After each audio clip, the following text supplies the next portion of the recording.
Chapter 12. We bided our time as Annie had instructed, but as we moved through the closing days of January, there was no opportunity to act. The wicked never left the house anymore, even though the thaw had come. The snow was melting so quickly, small rivers were running down the sides of the streets, and the icicles that had previously hung from the rooftops had long since dripped away. We watched the wicket's front door through binoculars, but she was even having her food delivered. There was no chance to investigate, nor were there any gifts in sight. Finally, on the last day of January, Annie had had enough. "I have to find my gift today," she said. "I just have to." "Why today?" Rebecca asked. "Is there some special reason?" "I don't know," Annie said, "but I have this feeling that if I don't find my gift today, my time to do so will have expired." "Why not check the loose stone in the drawing room again?" Zinnia said, grabbing an apple from the bowl on the table. Annie's insistence that we all eat 5 fruits and veggies a day was finally starting to rub off on us. "Well, that's the most ridiculous idea I've ever heard," Annie said. "We check there every morning, but there's never anything there." "But Zither swore she saw that loose stone move while we were out," Zinnia insisted. "All the cats are talking about it." We rolled our eyes. Talking cats. What would this kid think of next? "Fine, then I'll check," Zinnia shrugged, chomping her apple as she left the kitchen. A moment later, we heard, "Annie, come quick!" We raced to the drawing room where Zinnia was standing in front of the rectangular hole. She'd removed the loose stone, and whatever she saw must have shocked her because she stopped chomping her apple. "What is it?" Annie asked, looking almost scared. "I think I see something glittering in there," Zinnia said, "but I am too scared to touch it. What if it's magic? Bad magic? Then, hey, do you think it might be for me? Maybe it's my gift. After all, I found it." "Don't touch it," Georgia shouted at Zinnia. Then she nodded her head at Annie. "Go ahead," she said. "I'm sure it'll be all right." Annie moved forward to see what was in the darkness of the hole, still looking scared. Slowly, she put her hand inside, and when her hand came back out, she was holding a ring. It was a beautiful ring.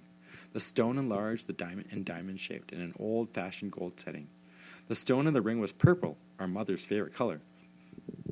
"Put it on," Jackie urged. Annie did so. Even though the ring had looked big enough to fit an adult, when Annie tried it on, it fit perfectly. "Oh," Zinnia said, her face falling. "It must be your gift and not mine, after all." "My fingers," she held out one hand sadly, "are much too small to wear something like that." "You'll find your gift," Annie said soothingly. "Everyone will, I'm sure of it." "But do you think it can possibly work that way?" Jackie asked. "One of us finding the gift for another of us, like Zinnia did for you, Annie?" Annie shrugged. "I don't see why it couldn't." She thought about it for a moment. "I think we each have to find our powers on our own, but our gifts?" She shrugged again. "I suppose there's no reason we can't help each other with those." "But how do you know all that?" Rebecca asked. "I don't know," Annie shrugged one last time. "I just feel like I do." Annie moved to put the loose stone back in place, and her eyes lit on something else. "Hey," she said, "there's another note in here." Read it," we all urged. "Dear Annie, congratulations on finding the gift that goes along with your power. I'm sure someone, somewhere, is very proud of you. Now, your 7 sisters need to get busy finding their gifts and powers. They can take their time, but not too long. 2 down, 14 to go." "Huh," Dorinda said, sounding a bit like Pete.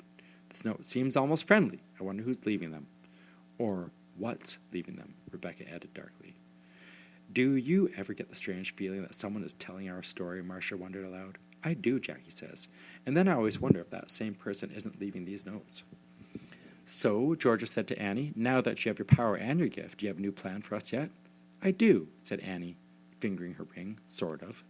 "We go on searching for our powers and our gifts, and in the meantime we try to discover what Mommy was working on, what was in that top-secret file when she and Daddy disappeared. I have the feeling that whoever or whatever is behind all of this, the answer lies there." She took a deep breath and then spoke again. "I think," she said, "our adventures are only just beginning."